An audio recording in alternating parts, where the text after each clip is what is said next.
ఈడు జోడు చక్కగా ఉందమ్మా. ఇద్దరి రాశి ఫలాలు దివ్యంగా ఉన్నాయి. అమ్మా, ఇవాళ 1వ తేదీ. ఇంకో 4 రోజుల్లో అంటే 5వ తేదీన అద్భుతమైన ముహూర్తం ఉంది. ఇది తప్పితే మరో 3 మాసాల వరకు మంచి రోజులు లేవు. మరి లగ్న పత్రిక రాయించమంటారా? రాయండి. అయ్యోరో, 5వ తేదీ ముహూర్తం బాగలేదు. ఎవరమ్మా నువ్వు?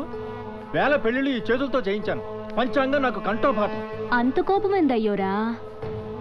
ఇంకోసారి చూడు. ప్రతి వాళ్ళు పంచాంగం వల్లించేవాళ్ళు. అలాంటప్పుడు మేమెందుకు, మా పాండిత్యం ఎందుకు?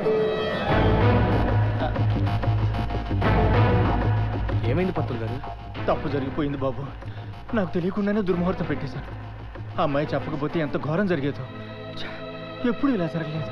క్షమించండి బాబు. ఏం పర్లేదులేండి, పెళ్లికి తొందరే ఉంది. 3 నెలల తర్వాత ఉండే ముహూర్తాలే పెట్టండి. అమ్మా మహి, సమయానికి ఆ పిల్లొచ్చి దుర్ముహూర్తం నుంచి తప్పించిందమ్మా. ఇక అన్నీ మీకు మంచి రోజులే. వస్తాను. చూడమ్మా మహి, చూడమ్మా మహి, రాబోయేవి దుర్దినాలు. మీ ఇద్దరి జాతకాల ప్రకారం ఏదో కీడు జరిగే అవకాశం ఉంది.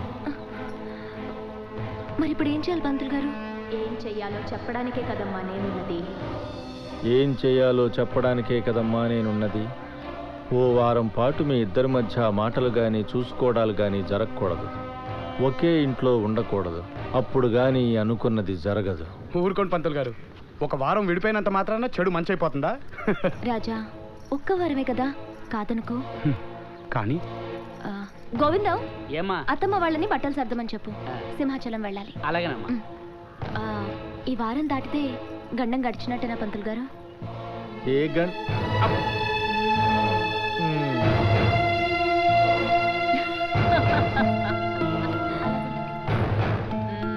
మధ్యాహ్నం ఫ్లైట్కి మేము బయలుదేరుతాం రాజా. అలాగే. ఇప్పుడు చూపించిన నా బంబోడ జంబా.